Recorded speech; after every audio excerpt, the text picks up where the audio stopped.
Lundi dernier, le 2 mars 2026, au siège du Conseil des droits humains des Nations Unies à Genève, Abdulaziz Goma a livré un témoignage rare et particulièrement fort.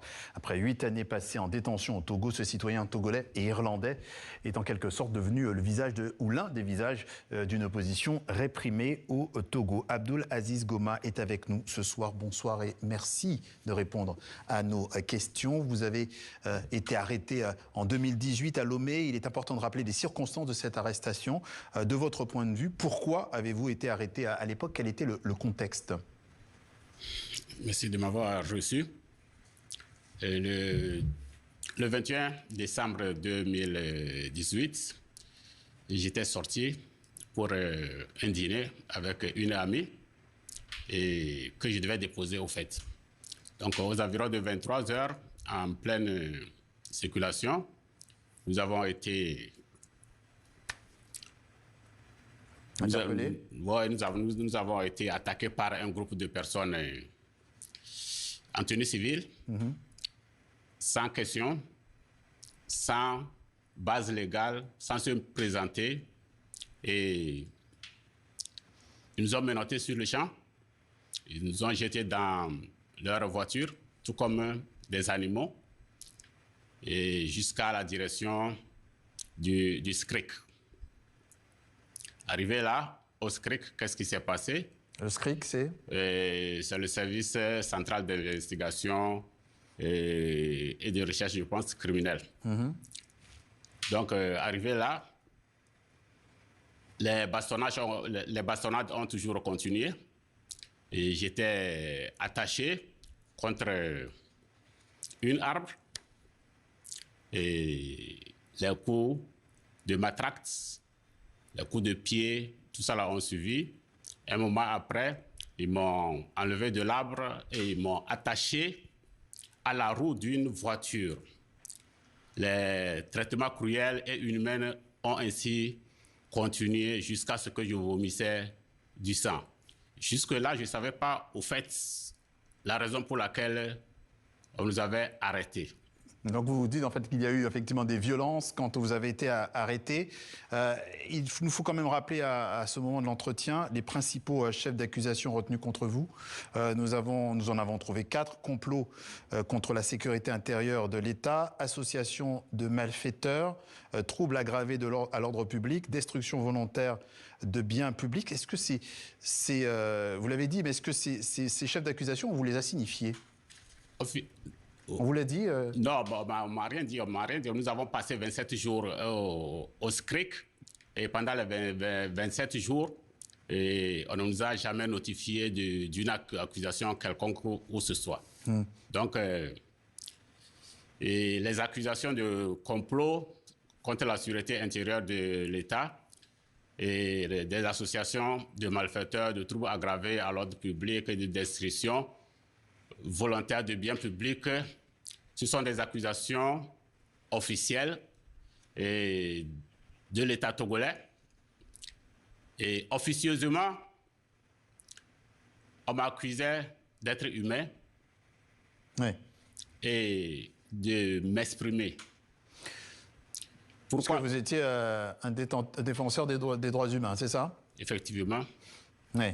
Ma seule faute était, ma seule faute juste était de vouloir aider certains jeunes venus pour des marches pacifiques à Lomé et qui se sont retrouvés sans logement. Donc vous avez hébergé du monde? Oui. Là, je les ai aidés et je les ai donné une somme de 50 000 francs CFA pour leur retour. Ouais. En réalité, c'est tout mon crime que j'ai commis.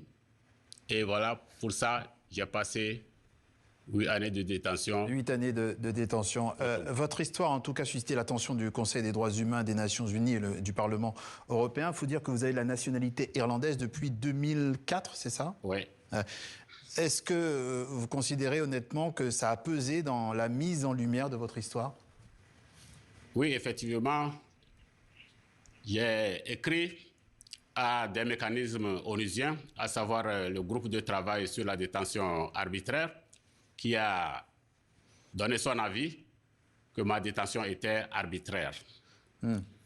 Il y a la rapporteuse spéciale sur les défenseurs des droits humains, Mary Lord, qui a aussi envoyé des courriers au gouvernement togolais.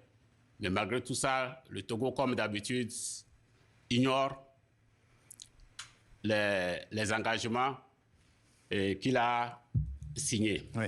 Alors aujourd'hui, parce que finalement vous avez parlé il y a eu cette grève de la faim qui finalement, cette grève de la faim, votre grève de la faim qui à un moment vous pesiez 50 kilos et se laisser mourir avec une grève de la faim, est-ce que c'était pour vous l'ultime recours pour vous faire entendre? Oui, après avoir épuisé des recours au niveau de la justice et consorts, je n'avais pas d'autres moyens quand même pour me faire écouter. Et à un certain niveau où on se sent abandonné, à un certain niveau où je me sens sous silence, quand même je dois essayer de...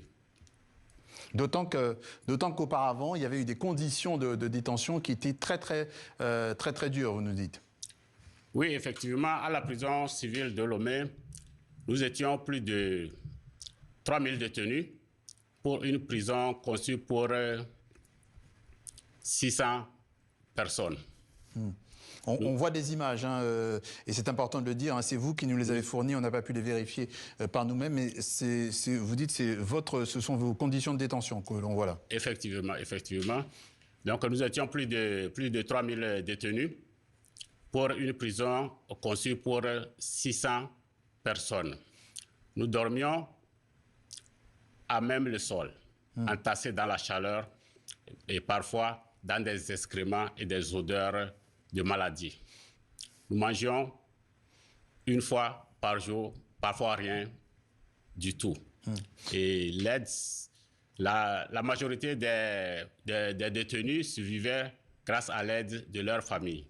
Alors très rapidement, parce qu'on n'a plus beaucoup de temps, vous avez parlé de mauvais traitements, de problèmes de santé qui s'en sont suivis. Où en êtes-vous aujourd'hui, physiquement et psychologiquement? Physiquement, je dirais que j'ai perdu l'usage de mes deux jambes. Et psychologiquement, après 8 années de détention arbitraire, de torture, 8 années passées, 8 années perdues, ce n'est pas aussi un truc aussi facile pour moi. Et que malgré ça, je tiens et je continue mon combat. Oui. Pour les autres détenus qui sont restés à la prison. Aujourd'hui votre combat, très rapidement, c'est ça, votre combat maintenant, vous vous engagez publiquement pour les autres détenus. Hein. Effectivement, je m'engage publiquement pour les autres détenus. Je suis même ici aujourd'hui, et non seulement pour moi, mais je suis aussi là pour ceux qui sont restés à la prison civile de Lomé et qui vivent toujours les mêmes conditions de détention jusqu'à présent. Le fort témoignage de l'Irlando togolais Abdoul Aziz Goma pour nous rappeler toute l'abnégation qu'il faut contre les injustices et notamment contre les conditions de détention. Merci d'être passé par notre journal Afrique sur TV5 Monde. Je vous en remercie.